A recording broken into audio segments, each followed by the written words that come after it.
मेरे प्यारे दोस्त, सुबह के समय मैथुन नहीं करना चाहिए और अत्यधिक मैथुन भी नहीं करना चाहिए। सुबह का समय होता है योग करने का, ईश्वर का ध्यान करने का। यदि उस समय आप संभोग करते हैं तो वह शरीर को नुकसान पहुंचाता है और धार्मिक दृष्टि से भी वह गलत होता है, आध्यात्मिक दृष्टि से भी गलत होता है। तो इसलिए मनुष्य को अपने जीवन में सुबह का समय मैथुन कभी भी नहीं करना चाहिए। और यदि आप अत्यधिक मैथुन करते हैं तो उससे भी आपको बहुत बड़ा नुकसान हो सकता है।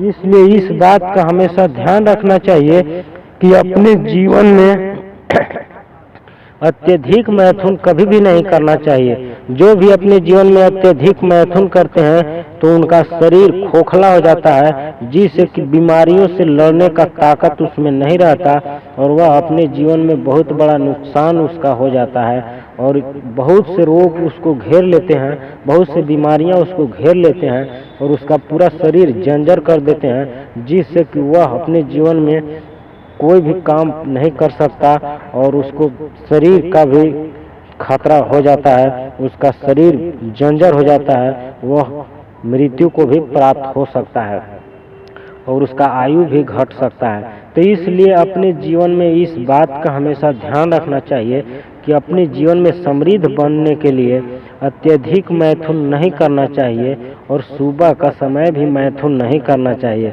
इस बात का ध्यान रखते हुए और अपने जीवन में अपने बड़े लक्ष्य और बड़े सपने को पूर्ण करना चाहिए। ये बात बड़े बड़े महापुरुषों ने अपने जीवन में अमल किया और वे अपना नाम इतिहास के पन्नों में अमर किए और उनका नाम भी इतिहास के पन्नों में अमर हुआ। इस बात का ध्यान रखते हुए और मनुष्य को अपने जीवन में सच्ची लगन और मेहनत के साथ लगातार प्रयास करते हुए और अपने लक्ष्य और सपने को प्राप्त करने का भरपूर कोशिश करना चाहिए। जो भी अपने जीवन में अपने लक्ष्य और सपने पर ध्यान देते हैं और लक्ष्य और सपने को प्राप्त करने के लिए लगातार मेहनत करते हैं, संघर्ष करते हैं, वही अपने जीवन में आगे की ओर बढ़ते हैं और वही अपना नाम इतिहास के पन्नों में अमर करते हैं।